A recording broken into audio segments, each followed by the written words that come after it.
Hello and welcome back to Something Z, and welcome to What If Naruto was Raised by Kakashi Part 1. And because there's nothing to say, let's jump into the video in 3, 2, 1. Okay, so we begin this what if on the night of the Ninetales attack, and everything leading up to the couple minutes before the attack are the same. So when the Ninetales was released from Kushina, it began to attack. And when the creature began to attack, Kakashi and all the shinobi his age ran towards the creature. And unlike the canon, they were not stopped by the higher ranked shinobi. So when Kakashi got to the creature, Minato was already fighting the Ninetales trying to figure out a way to subdue the creature. And after a long fight, Minato came up with an idea of sealing the Ninetales in the newborn Naruto. But right before Minato pulled the Reaper Death Seal, he asked Kakashi if he would be willing to take care of his son. And hearing this, Kakashi gave a small nod. And once Kakashi gave the nod, Minato started the jutsu. And after a couple minutes, Minato finished the jutsu, sealing the creature in the baby Naruto. But right before the creature disappeared, Minato and Kushina got stabbed by one of the Ninetales' fingers. And right before Minato died, Minato wished Kakashi luck, and he told him that he had faith in him. Then after the creature was fully sealed, the third Hokage walked over to Kakashi and the baby Naruto. And he asked Kakashi what were they going to do as a child. And Kakashi told him that he will take care of him. And hearing this, the third Hokage nodded. Okay, so now we start to the start of the series. And some events in both Kakashi and Naruto's lives are a bit different. Because during the night of the attack, Kakashi was allowed to fight, so he doesn't get manipulated by Danzo while he was grieving over Minato, the spy over the third Hokage. And even though he was taking care of Naruto, Kakashi was still in the Anbus, until he normally gets relieved, which was right after Itachi killed his whole clan. And when the third Hokage believes that he shouldn't get corrupted,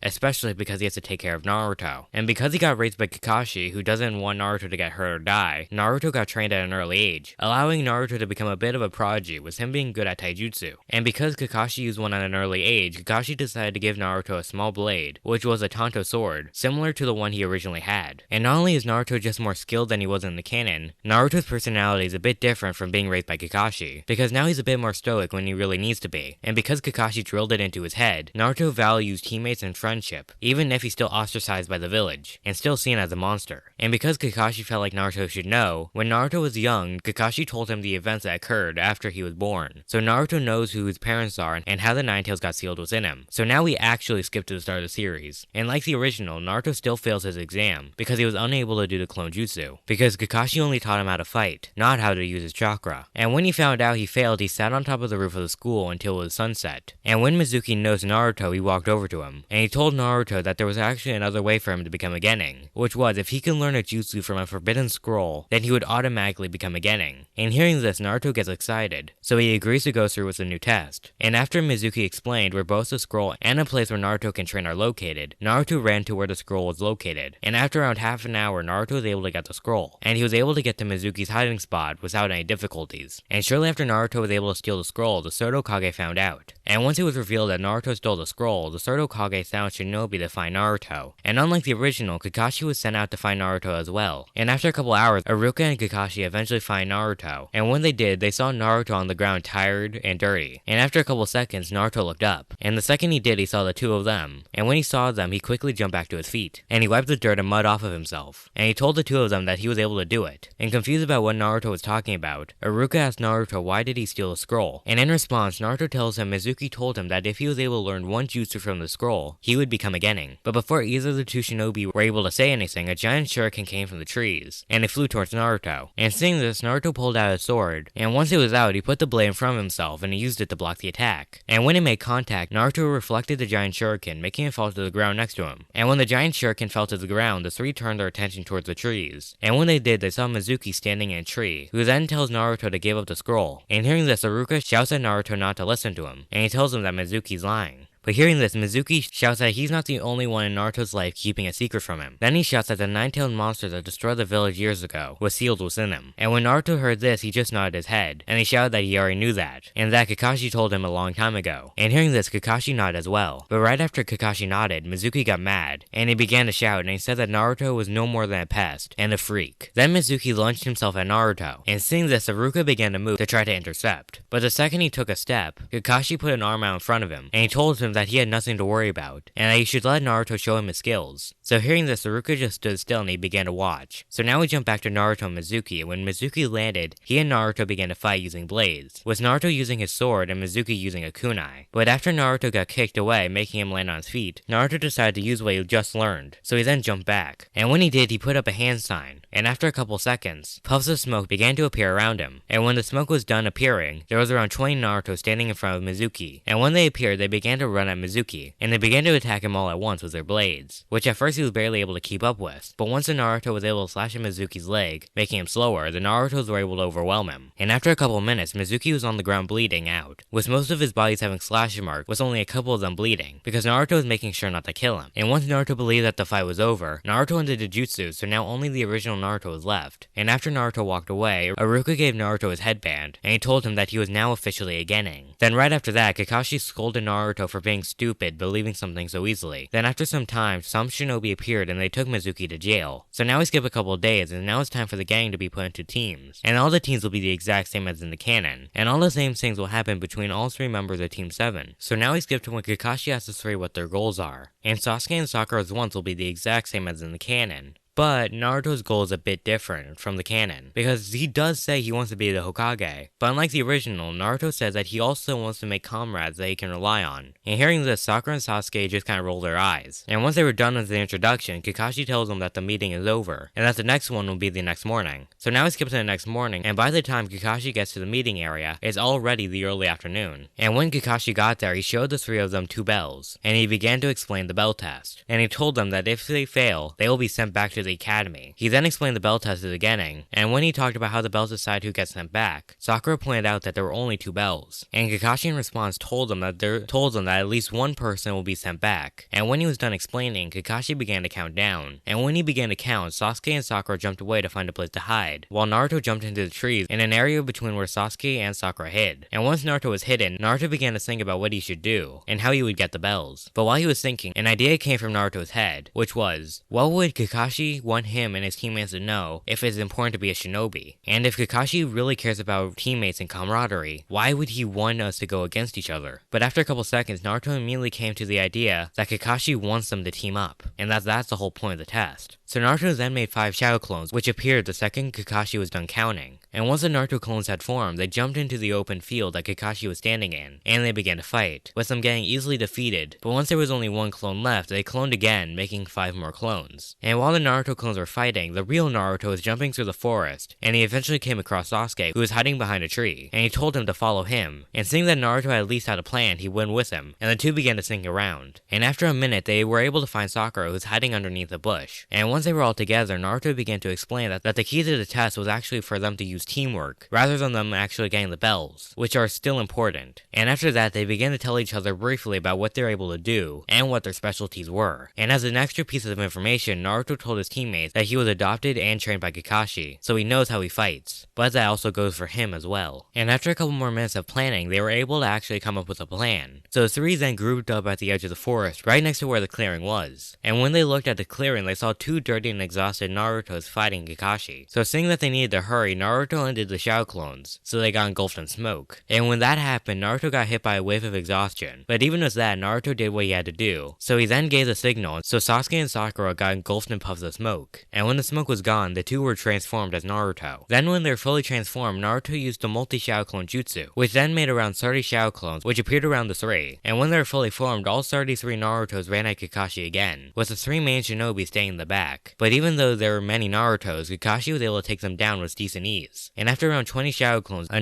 couple Narutos behind Kakashi began to do hand signs, with him after a couple hand signs shouting fireball jutsu. And once he said that, Sasuke shot out a fireball that hit the Narutos that were in front of him. But before he was able to hit Kakashi, Kakashi was able to jump out of the way just in time. And while Kakashi was distracted trying to figure out how did Naruto shoot out a fireball jutsu, since he's never seen him do that before, the real Naruto and Sakura jumped out at Kakashi, with Naruto not actually going for the bells, but he goes to hold Kakashi while Sakura went for the bells. And when Naruto grabbed onto Kakashi, he lashed onto Kakashi's back and he wrapped his arms around Kakashi, making it so he couldn't move his arms. And when Naruto secured Kakashi, Sakura was only a couple inches away from the bells, and she was able to tap one of them. But the second she did, Kakashi jumped over her. And seeing this, the remaining Naruto decided to attack all at once, with them all charging. But before they made contact, Kakashi used the substitution jutsu to replace himself with one of the Naruto clones that was leading the charge, making Naruto hit Naruto. And seeing this, the original Naruto ended the shadow clone jutsu, making it so only the 3 original Genin were remaining in the field, with all of them tired tired and a bit dirty. And when they look into one of the trees, they see Kakashi. And once he was spotted, he jumped out from the tree he was hiding in, and he walked over to the three Genin. And he told them that they passed because they decided to work together, even if there was a possibility that they will be sent back to the academy. And once they finished eating their lunch, Kakashi told them that they were done for the day, and that they will actually begin their missions the next day, making it so they are now officially Team 7. So now we skip about a week, and by this point, Team 7 has gone on several D-ranked missions, and Team 7 has just completed a cat finding mission. And they are currently getting a new one from Maruka and the Third Hokage. But while they were getting a mission, Naruto kept saying that they should do more than D-ranked missions, and he was saying that they were wasting their talents. And this kept going on until Third Hokage caved in, and he decided to give Team 7 a C-ranked mission, which was to escort a bridge builder by the name of Tazuna back to his home in the Land of Waves. And after the Third Hokage told them the mission, Tazuna walked into the room, and after some talking, Kakashi told everyone that they will be starting the mission tomorrow morning, which everyone agreed to. So now we skip to the next day, and the group was currently a few hours into the mission, and they were currently walking down the road. And while they were walking, Kakashi and Naruto noticed a couple of puddles further down the path they were walking on, and it seemed weird to them because everything else in the area was completely dry, and it was a clear day without any clouds. So the two of them put their guards up, and right before the group was able to walk past the puddles, two shinobi jump out of the puddles, and they instantly attack Kakashi by throwing kunais with chains attached to them, which wrapped up Kakashi, forcing him out of the fight. Then right after that, the two shinobi ran at the closest person that was next to them, which was Naruto. But before they were able to impale Naruto with metal claws, Naruto jumped out of the way, and when he landed, he and Sasuke began to fight the two. And while they were fighting, Sakura ran from Tazuna in order to protect him. And after a couple of minutes, Sasuke and Naruto were still fighting the two, and before the fight could end, Kakashi appeared behind the two, and he knocked them out. And shortly afterward, they tied them up.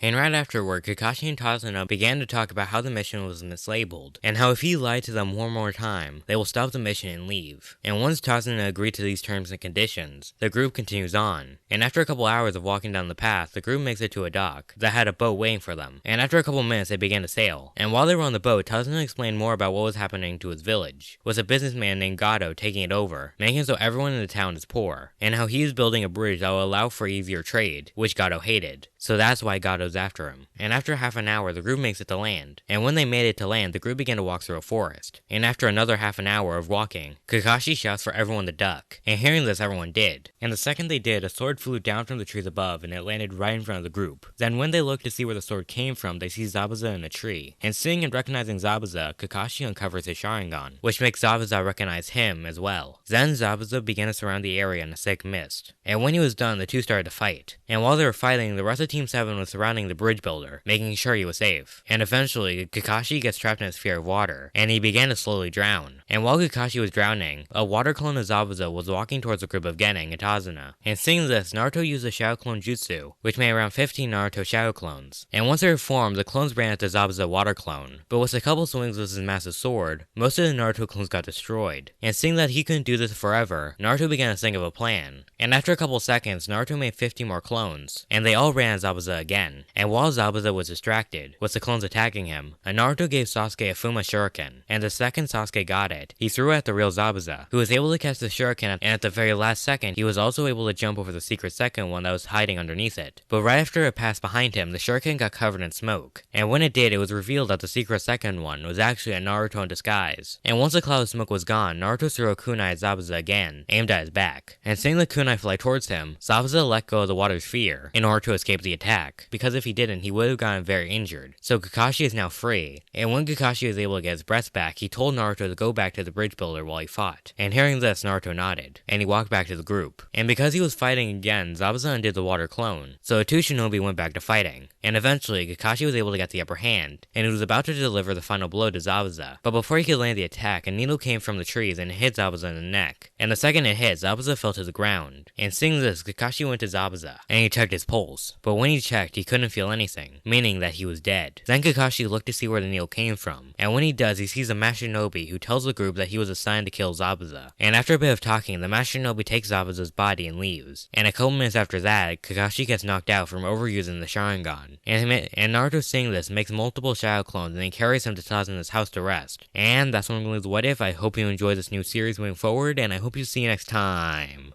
on Something Z. On Something Z. And I'm glad to be back, and hope this was a good first video of 2022. Bye.